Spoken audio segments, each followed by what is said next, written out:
আজি মই আপোনালোকলৈ এনেকুৱা এটা উপায় লৈ আহিছোঁ যিটো উপায়ৰ জৰিয়তে আপুনি আপোনাৰ পেটৰ সকলো ধৰণৰ সমস্যা গেছ, এচিডিটি, কোষ্ঠকাঠিন্য এই সমস্যা দূৰ কৰিব পাৰিব।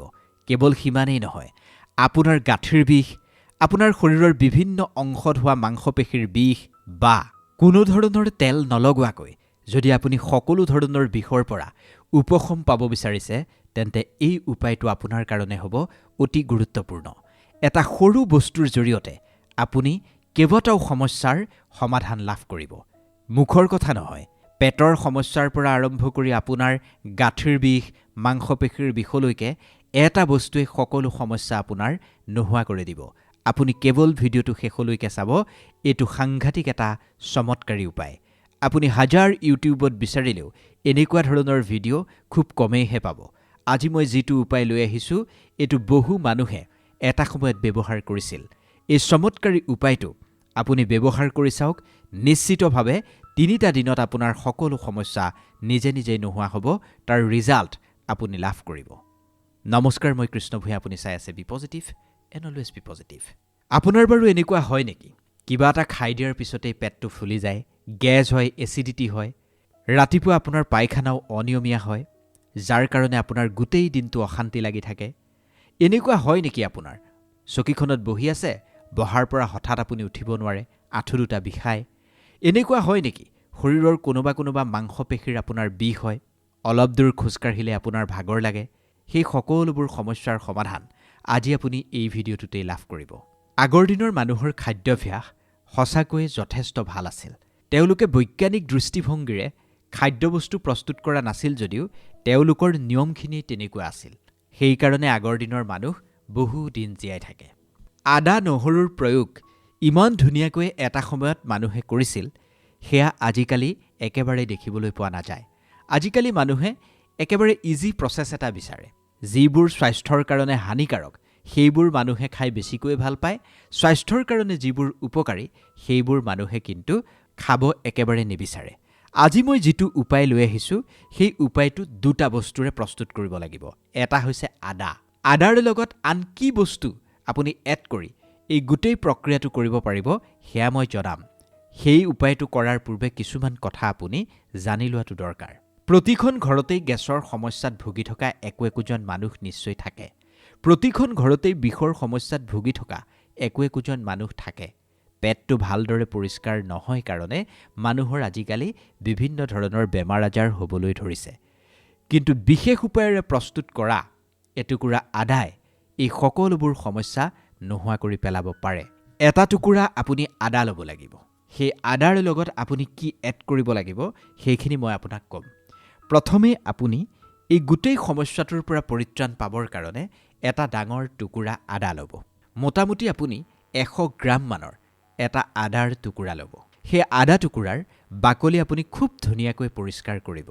আদা টুকুৰাটো ইমান পৰিমাণৰে ল'ব যাতে এটা সৰু বাতিত সেইখিনি চকলিয়ালে টুকুৰা কৰিলে 1 বাতি হয় বা আধা বাতি হয়। সিমান পৰিমাণৰ 100 গ্ৰাম মানৰ এটা আদাৰ টুকুৰা লৈ তাৰ বাকলিবোৰ খুব ধুনীয়াকৈ পৰিষ্কাৰ কৰিব। চাব যাতে তাত কোনো ধৰণৰ ধূলি মাকতি বা মাটি লাগি নাথাকে। এই বিশেষ উপায়টো আজি মই আপোনালোকৰ কাৰণে এই কাৰণেই লৈ আহিছোঁ, কাৰণ আজিকালি পেটৰ সমস্যাত ভোগা মানুহৰ সংখ্যা বহুত।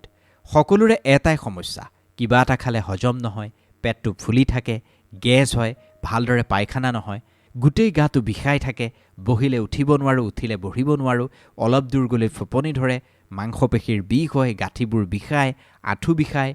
এনেকুৱা ধৰণৰ সমস্যাত ভুগি থকা মানুহৰ সংখ্যাই যিহেতু বেছি, সেইকাৰণে সেই সমস্যাবোৰৰ পৰা আপুনি কি ঘৰুৱা সহজ পদ্ধতিৰে পৰিত্ৰাণ পাব পাৰিব, সেই সন্দৰ্ভত অধ্যয়ন কৰোঁতেই এই বিশেষ উপায়টো আজি আপোনাৰ কাৰণে লৈ অহা হৈছে।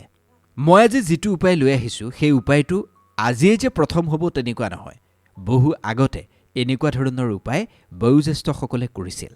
এনেকুৱা ধৰণৰ উপায়ৰ জৰিয়তে তেওঁলোকে মই উল্লেখ কৰা সমস্যাবোৰৰ পৰা এটা সময়ত পৰিত্ৰাণ পাইছিল। আজিকালিহে বিভিন্ন কোম্পানীৰ টেবলেট ওলাইছে। আগৰ দিনত ইমান বেছি ঔষধ নাছিল। মানুহে প্ৰকৃতিয়ে দিয়া বস্তুবোৰকেই সুন্দৰ আৰু সঠিকভাৱে প্ৰয়োগ কৰি বেমাৰ আজাৰৰ পৰা ৰক্ষা পাইছিল। বিশেষকৈ মই আপোনাক এটা কথা কওঁ, এই উপায়টো এই কাৰণেই চমৎকাৰী বুলি মই কৈছোঁ, কাৰণ এতিয়া যিহেতু বতৰৰ অস্বাভাৱিক পৰিৱৰ্তন হ'ব, এতিয়া ঠাণ্ডাৰ পৰা লাহে লাহে আমি গৰমৰ দিনত প্ৰৱেশ কৰিম। এইখিনি সময়তে মানুহৰ বেমাৰ আজাৰ যথেষ্ট বৃদ্ধি পায়। বতৰীয়া ৰোগে এইখিনি সময়তেই বেছিকৈ প্ৰাদুৰ্ভাৱ সৃষ্টি কৰে। গতিকে বতৰীয়া ৰোগৰ পৰা আপুনি বাচি থাকিবৰ কাৰণে এই উপায়টো অত্যন্ত চমৎকাৰী। বতৰীয়া ৰোগৰ পৰা এই উপায়টোৰ জৰিয়তে আপুনি বাচি থাকিব পাৰিব। মই যি 100 গ্ৰামমান আদাৰ কথা কৈছিলোঁ, সেই আদাখিনি আপুনি ধুনীয়াকৈ বাকলি গুচাই পৰিষ্কাৰ পানীৰে ধুই সৰু সৰু টুকুৰা কৰিব। আলু ভাজি বনাওঁতে আমি আলু যেনেকৈ কাটো, তেনেদৰে আপুনি এই আদা টুকুৰা একেবাৰে সৰু চিট কৰি কাটি পেলাব। আজিকালি আমাৰ বেছিভাগ বেমাৰ আমাৰ খাদ্যাভ্যাসৰ কাৰণেই হয়। আজিকালি আমি বাহিৰত সততেই পোৱা যিবোৰ ফাষ্টফুড জাতীয় খাদ্য, সেয়া খাই ভাল পাওঁ। আমি বহুত বেছি মছলাদায়ক খাদ্য খাই ভাল পাওঁ। মুখৰোচক খাদ্যবোৰ আমাৰ বেছিকৈ প্ৰিয়। কিন্তু আগৰ দিনত মানুহে ইমান বেছি মছলাদায়ক খাদ্য নাখাইছিল। সেইকাৰণে মানুহৰ বেমাৰ আজাৰো কমকৈ হৈছিল, আয়ুসো যথেষ্ট বাঢ়িছিল। আজিকালি মানুহৰ আয়ুসো কম, বেমাৰ আজাৰৰ সংখ্যাও বেছি। আজিকালি ডায়েবেটিছ একেবাৰে কমন ফেক্টৰ, কিন্তু আগৰ দিনত ডায়েবেটিছ কি মানুহে বুজিয়েই পোৱা নাছিল। বাৰু যি কি নহওক, এতিয়া সেই আদাখিনি আপুনি সৰু সৰু টুকুৰা কৰিব। যিটো উপায় মই আপোনাক এতিয়া শিকাই দিম, সেই উপায়টো আপুনি নিজেও কৰিব পাৰিব, মানে নিজেও খাব পাৰিব। সেইখিনি ঘৰৰ বয়োজ্যেষ্ঠজনকো আপুনি খুৱাব পাৰিব। ঘৰত যদি আপোনাৰ বাচ্চা আছে, আপোনাৰ সন্তান আছে, তেওঁলোককো এইখিনি খুব ধুনীয়াকৈ আপুনি খুৱাব পাৰিব। মই কিয় 100 গ্ৰাম আদা ল'বলৈ কৈছোঁ জানে? আপুনি একেবাৰে বহুদিনলৈ সেইখিনি ব্যৱহাৰ কৰিব পাৰিব। কিন্তু আপুনি যদি এবাৰেই ব্যৱহাৰ কৰিব খোজে, তেতিয়া আপুনি কমকৈ ল'ব। আপুনি সেই 100 গ্ৰাম আদা খুব ধুনীয়াকৈ সৰু সৰুকৈ টুকুৰা কৰি বাতিটোত আপুনি ৰাখিব। তাৰপিছত আপোনাক প্ৰয়োজন হ'ব অকণমান নেমুৰ ৰস। আদাখিনি যেতিয়া আপুনি সৰু সৰু টুকুৰা কৰিব, সেইখিনি যদি আপুনি তেনেকৈ খাই দিয়ে, তেতিয়াহ'লে আপুনি অকণমান জ্বলা অনুভৱ কৰিব। আপুনি হয়তো ডাঙৰ হ'লে খাব পাৰিব, কিন্তু আপোনাৰ ঘৰৰ সৰু ল'ৰাটোৱে সেই আদাখিনি তেনেকৈ খাই দিব নোৱাৰে, কাৰণ আদাখিনি যথেষ্ট জ্বলা হয়। কিন্তু মই আপোনাক এটা বিশেষ উপায়েৰে আদাখিনি তৈয়াৰ কৰিবলৈ ক'ম, যিটো উপায়ৰ জৰিয়তে আপুনি সেই আদাখিনি তৈয়াৰ কৰিলে আপোনাৰ সেই আগৰ জ্বলাটো বহু পৰিমাণে কমি যাব আৰু তাৰ সোৱাদটো যথেষ্ট সলনি হৈ যাব।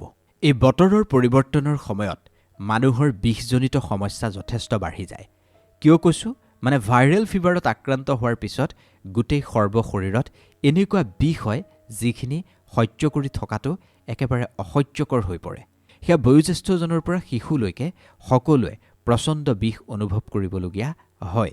আৰু এনেকুৱা সময়ত যদি আপুনি বহুত বেছি মছলাদায়ক খাদ্য খায়, তেন্তে সেইখিনি হজম হোৱাৰ ক্ষেত্ৰতো যথেষ্ট সমস্যাৰ সৃষ্টি হয়। কিন্তু এই আদাখিনিয়ে আপোনাৰ সেই সকলোবোৰ সমস্যা নিমিষতেই নোহোৱা কৰি পেলাব। এতিয়া মই আপোনাক ক'লোঁ, ইয়াৰ পিছত আপোনাক নেমুৰ প্ৰয়োজন হ'ব। যদি নেমুৰ ছাইজটো বা আকাৰটো অকণমান ডাঙৰ, তেন্তে আপুনি 2টা নেমু ল'ব, আৰু যদি নেমুৰ আকাৰটো অকণমান সৰু, তেন্তে আপুনি 4টা নেমু ল'ব। যদি আপোনাৰ তেনেকুৱা ধৰণৰ কোনো আইডিয়া হোৱা নাই, মানে নেমু কিমান ডাঙৰ ল'ব লাগিব বা নেমুৰ পৰিমাণটো কিমান হ'ব লাগিব, সেইটো যদি আপুনি আইডিয়া কৰিব পৰা নাই, তেতিয়াহ'লে মই আপোনাক এটা বুদ্ধি দিছোঁ। যিখিনি টুকুৰা কৰি আদা আপুনি বাতিটোত ৰাখিছে, সেই আদাখিনি ডুব যোৱাকৈ, মানে সেই আদাখিনিত এটা ৰস সৃষ্টি কৰিব পৰাকৈ আপুনি নেমুৰ ৰস তাত দিব লাগিব। কেৱল মাত্ৰ আপুনি সেইটোৱেই মনোযোগ দিব, তাৰ পিছৰখিনি আপুনি নিজেই অনুমান কৰি ল'ব পাৰিব। আপুনি নিজ হাতেৰেই আদাখিনিত নেমুখিনি চেপি দিব পাৰে।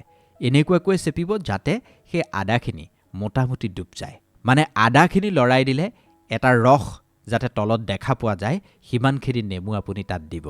কিন্তু মনত ৰাখিব, নেমুৰ ৰসখিনি আকৌ প্ৰথমে আপুনি উলিয়াই নাৰাখিব। আদাখিনি কাটি লোৱাৰ পিছত নেমু ডাইৰেক্ট কাটি লগে লগে আপুনি সেই ৰসখিনি তাত দিব। যদি আপুনি আগতেই ৰসখিনি উলিয়াই থয়, টেষ্টৰ কিন্তু পাৰ্থক্য আহিব পাৰে। গতিকে সতেজ নেমুৰ ৰসে আপুনি সেই আদা ৰসখিনিত দিবলৈ চেষ্টা কৰিব। নেমুখিনি দিয়াৰ পিছত সেই আদাখিনিৰ পৰা যিটো স্মেল ওলাব, মানে যিটো সুগন্ধি ওলাব, সেই সুগন্ধিটো সাংঘাতিক ভাল। এতিয়া তাত বহুতেই আজৱাইন মিক্স কৰিবলৈ কয়, কিন্তু মই আপোনাক ক'ম, আপুনি আজৱাইন মিক্স কৰাৰ কোনো প্ৰয়োজন নাই, কাৰণ আদাটো অলৰেডি গৰম বস্তু। গতিকে আজৱাইন যদি আপুনি তাত মিক্স কৰি দিয়ে, তেন্তে আপোনাৰ শৰীৰটোৰ ক্ষতি হ'ব পাৰে। এই আদা ৰস আৰু নেমুৰ যিটো মিশ্ৰণ হ'ল, সেইটো যদি কেনেবাকৈ আপোনাৰ শৰীৰলৈ যায়, সি শৰীৰত চমৎকাৰ দেখুওৱা আৰম্ভ কৰে। এইটো এটা সাধাৰণ প্ৰক্ৰিয়া। এই প্ৰক্ৰিয়াটো আমাৰ আগৰ দিনৰ মানুহে কৰিছিলেই।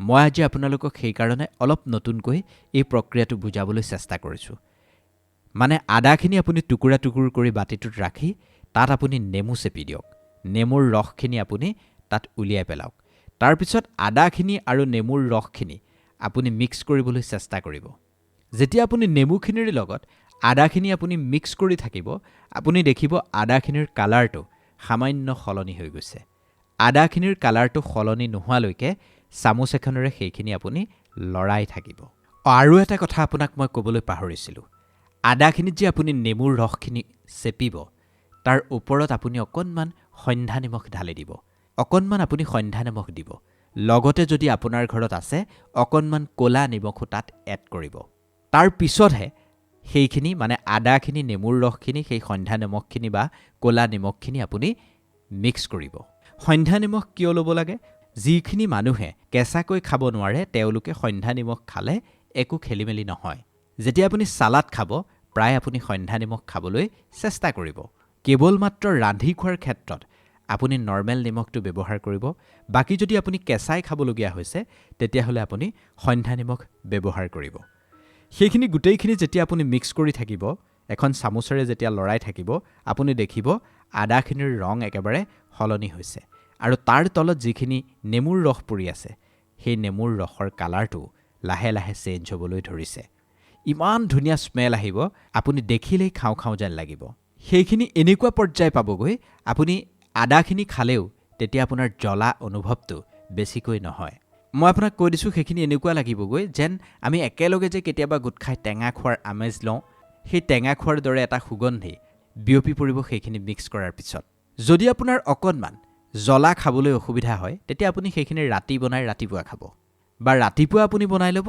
দুপৰীয়া আপুনি খাই দিব কোনো ধৰণৰ সমস্যা নহয় যেতিয়া কালাৰটো চেঞ্জ হ'ব অকণমান লাল ৰঙৰ যেতিয়া হৈ যাব তেতিয়া আদাত যিখিনি জ্বলা আছিল সেইখিনি লাহে লাহে কমি যাব আপুনি সহ্য কৰিব পাৰিব দৰাচলতে সেইখিনি খোৱাৰ লগে লগে আপুনি এটা নিমখীয়া ফ্লেভাৰ পাব টেঙাৰ ফ্লেভাৰ পাব সামান্য পৰিমাণৰ জ্বলাৰ ফ্লেভাৰ পাব আপোনাৰ মুখখন বহুত বেছি ভাল লাগিব পুনৰ কৈছোঁ বহুতে তাত আজৱাইন দিবলৈ কয় কিন্তু মই কওঁ আপুনি আজৱাইন দিয়াৰ কোনো প্ৰয়োজন নাই যেতিয়া আপুনি আহাৰ গ্ৰহণ কৰাৰ সময়ত সেই আদাৰ ৰেচিপিটোৰ পৰা আপুনি এক পিচ আদা উঠাই খাই চাব আপোনাৰ সন্তানে যদি আদা খাই বেয়া পাইছিল বা ঘৰৰ যদি কোনোবা আদা খাই বেয়া পোৱা মানুহ আছে এনেদৰে প্ৰস্তুত কৰাৰ পিছত তেওঁ খাবলৈ বাধ্য হ'ব মই আপোনাক কথা দিলোঁ এতিয়া বতৰৰ পৰিৱৰ্তনৰ লগে লগে যিবোৰ বতৰীয়া ৰোগ হ'ব ভাইৰেল ফিভাৰ হ'ব সেই সকলোবোৰ এই উপায়টোৰ পৰা একেবাৰে নোহোৱা হৈ পৰিব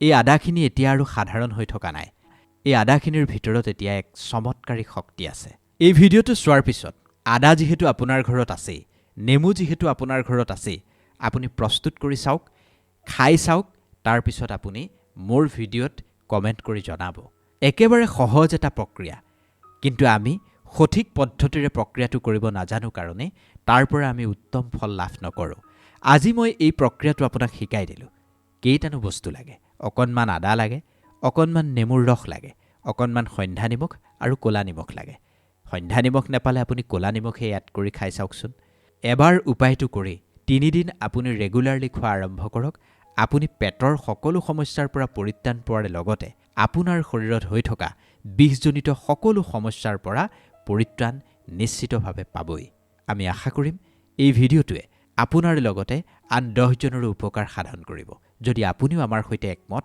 ভিডিঅ'টো যিমান পাৰে সিমান শ্বেয়াৰ কৰিব ভিডিঅ'টো কোন স্থানৰ পৰা চাই আছে আমাক জনাব আৰু এনেকুৱা ধৰণৰ জ্ঞানবৰ্ধক ভিডিঅ' পাবৰ কাৰণে আপুনি আমাৰ চেনেলটো এবাৰ সাবস্ক্ৰাইব কৰিব ধন্যবাদ